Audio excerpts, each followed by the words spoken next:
The winter of 1914 fell hard and early. Rain froze in the trenches, mud became ice, rifles stuck. Men huddled under torn ground sheets that crackled in the frost. By December, the Western Front had already become what no one in August had imagined it could, a wound that would not close. For months, men had lived between wire and earth, staring at an enemy only a few dozen yards away. In the British lines near Ypres, Private Tom Bennett of the Royal Warwickshire Regiment pressed his hands beneath his armpits, shivering. He was 20 years old and had once worked in a Birmingham machine shop. Now his hands were cracked, blistered, and always damp with the cold stench of mud and oil. He wrote in a small notebook by candle stub, "The ground is frozen hard. We can hear them talking, coughing, just across the wire, so close you could throw a stone and hit them." Across that narrow strip of no man's land, perhaps 70 yards wide, sat a trench belonging to the Saxon Regiment, part of the German Army's 13th Division. Inside, Friedrich Schneider, a teacher from Leipzig, sat sharpening the edge of his bayonet against a frozen brick. He wasn't sure why it wasn't sharpness that killed out here. It was noise, shrapnel, or chance. He had been told that the British were mercenaries, that they fought for money, but they didn't sound like mercenaries. When the wind came right, he could hear their voices. They joked, cursed, and sang like his own friends back home. It had been 5 months since war began. 5 months since the armies of Europe, millions of men, had marched off behind brass bands and flags. And now, by the time the first winter came, the front had become a static line stretching from the North Sea to Switzerland. The war to end all wars had already buried nearly 1 million. Bennett's company had been in this sector since early December. Each day was the same. Dawn, stand, 2, rifle cleaning, breakfast of biscuit and tea if they were lucky, and hours of numb waiting. The German snipers were good. You didn't show your head above the parapet, not even for a moment. The cold did the rest. Boots froze to ankles, lice nested in seams. One corporal joked that if the war didn't kill them, the socks would. No one laughed. On the German side, Friedrich had begun marking the days by scratching notches into the trench wall. By the 23rd of December, the wall looked like a prison cell. He thought of his wife, Clara, and their little boy, Otto, barely 3 years old. He had sent a letter 2 weeks earlier, writing that Christmas would be quiet, that he would think of them when the church bells rang. He didn't tell her there were no bells here, only the shriek of distant shells, the crack of rifles, and the moan of the wounded carried on the night air. That week, snow began to fall. Soft, at first a light dust that settled on the sandbags and wire, then heavier, until the whole front seemed muted under a pale white sheet. It was beautiful. For about 5 minutes, until it soaked through their clothes and froze again. Still, something about it changed the atmosphere. The guns quieted. Even the occasional shell seemed to land farther away. The whole front seemed to exhale. On Christmas Eve, Tom Bennett woke to find the trench glittering. The frost had turned the mud into crystal. The morning light glowed faintly on the wire ahead. The silence was unsettling. Usually by dawn there would be shots, or a shell dropped short. But that morning, only birdsong, the first he had heard in months. That night, Friedrich's unit received small parcels from home. The Saxon High Command had encouraged it gifts from the Kaiser's people to their sons in the field. Tins of sausages, candles, cigarettes, chocolate. Someone in his platoon had smuggled a small fir tree from a local farmhouse. They placed it on the parapet, tiny and absurd, its roots wrapped in a tin can filled with mud. Friedrich remembered thinking it looked lonely, like a green candle in a world made of ash. Word spread down the trench. The Saxons are putting up Christmas trees. At first, the British thought it a trick, something to lure them into the open. But through the frost and moonlight, they could see it for themselves, small lights flickering along the German line. Then came voices. Not shouts, not orders. Singing. Friedrich joined in quietly. At first, Stille Nacht, Heilige Nacht. The melody rose and fell like breath in the cold air. Dozens of voices, then hundreds, carrying across no man's land. When they finished, there was silence, a long, uncertain pause. Then from the British side came a response. The first Noel. The two songs blended, note by note, carried by the frost. Tom Bennett later wrote, "It was the oddest feeling to hear them singing like that. You couldn't imagine they were the same men we'd been shooting at yesterday. Some of the older men muttered that it was improper, that the enemy was mocking them, but the officers didn't interfere. Even they seemed spellbound by it. By midnight, the line between war and peace had blurred into song. The Germans called out across the wire, 'English you sing. Come over, we no shoot.' Laughter followed, nervous, incredulous. A British voice shouted back, 'You come here.' Then another, 'Merry Christmas, Fritz.' And somewhere in the darkness, someone laughed again. The kind of laugh that only comes from men too tired to hate. Friedrich looked over the parapet. No movement, just the faint glow of candles on the small fir tree. He could hear voices, real voices, human, young. He thought of Otto and his wife. He thought of the hymn they had sung last Christmas in Leipzig Cathedral. He didn't believe in miracles, but he believed in melody. He took a breath, stood, and shouted across the field, 'Merry Christmas, England.' A British voice replied instantly, 'Same to you, Fritz.' Laughter again, more singing, then silence, then a single shape rising slowly from the German trench, hands raised. For a second, no one moved. Then another figure stood, and another. Tom Bennett felt his heart pound. He had seen men die for showing less than half their head above the parapet. He looked at his sergeant, who whispered, 'Don't shoot.' So he didn't. No one did. Friedrich climbed fully into the open. The snow crunched beneath his boots. The moonlight turned everything blue and silver. He could see faces now, British faces, pale and watchful, behind wire and sandbag. He raised his hand and called again, 'You no shoot?' A British private yelled back, 'Not if you don't.'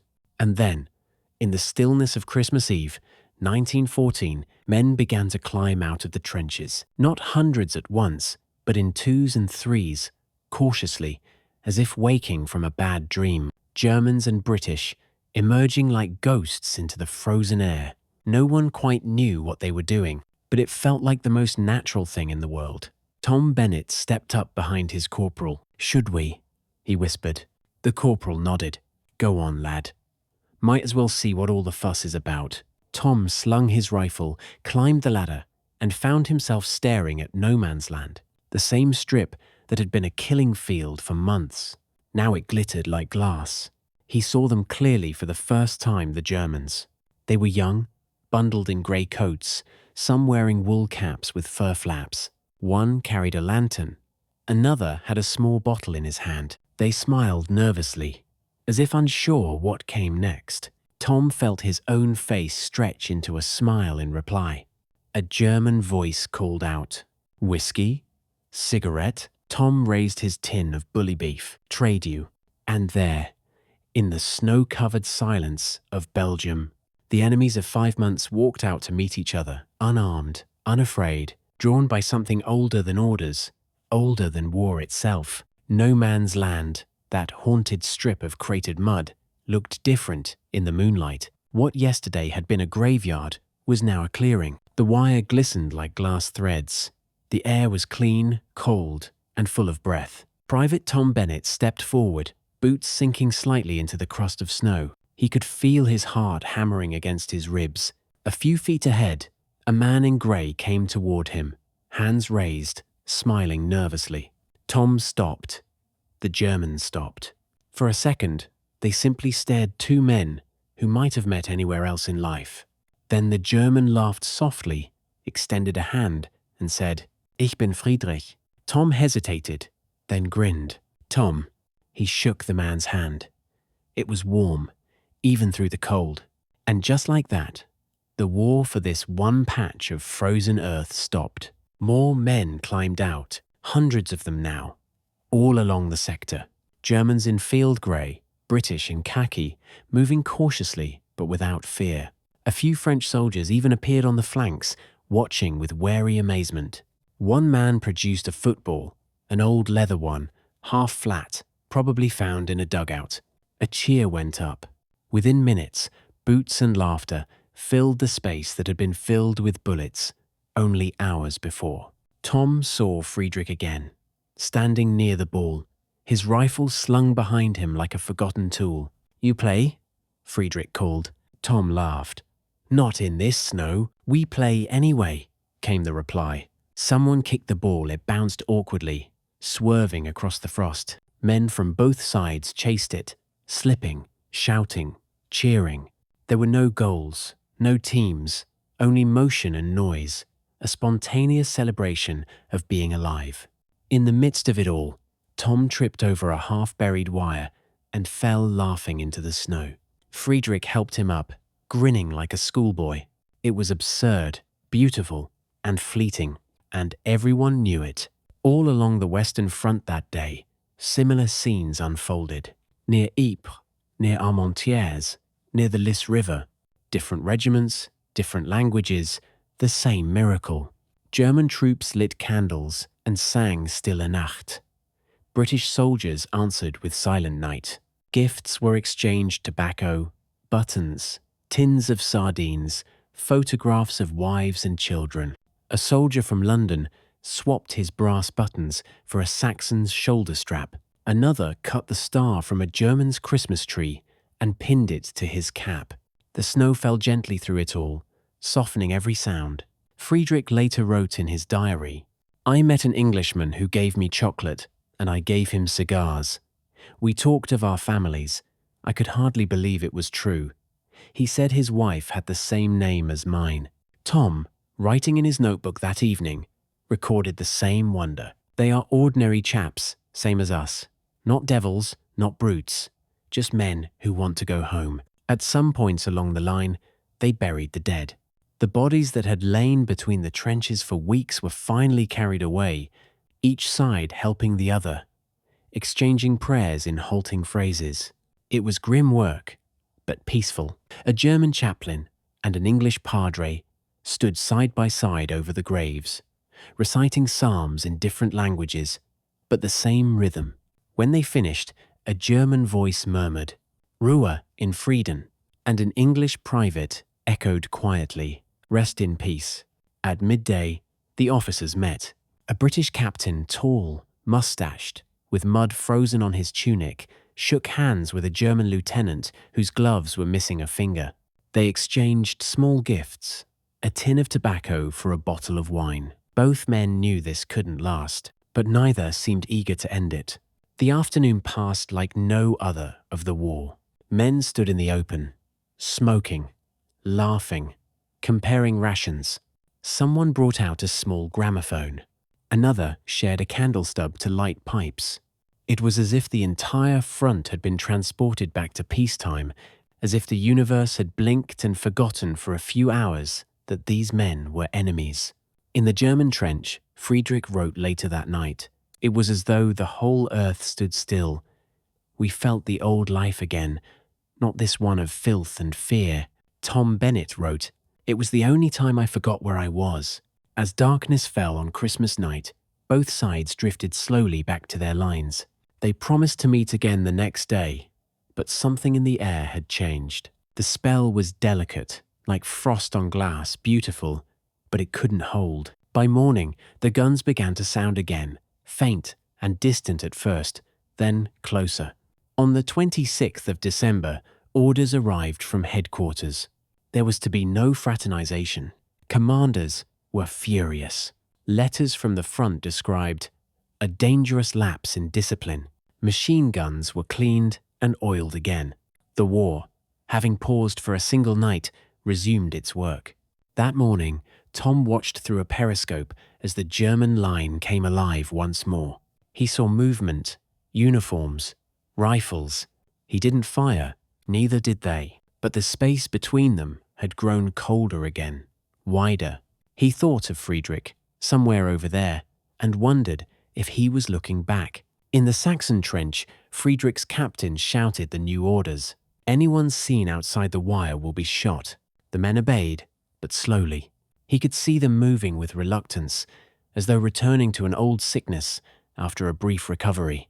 When the first artillery shell passed overhead that afternoon, no one ducked. They simply stared at the sky, listening to the whine of metal as it fell into the same ground where they had shaken hands the day before. By nightfall, the war was whole again.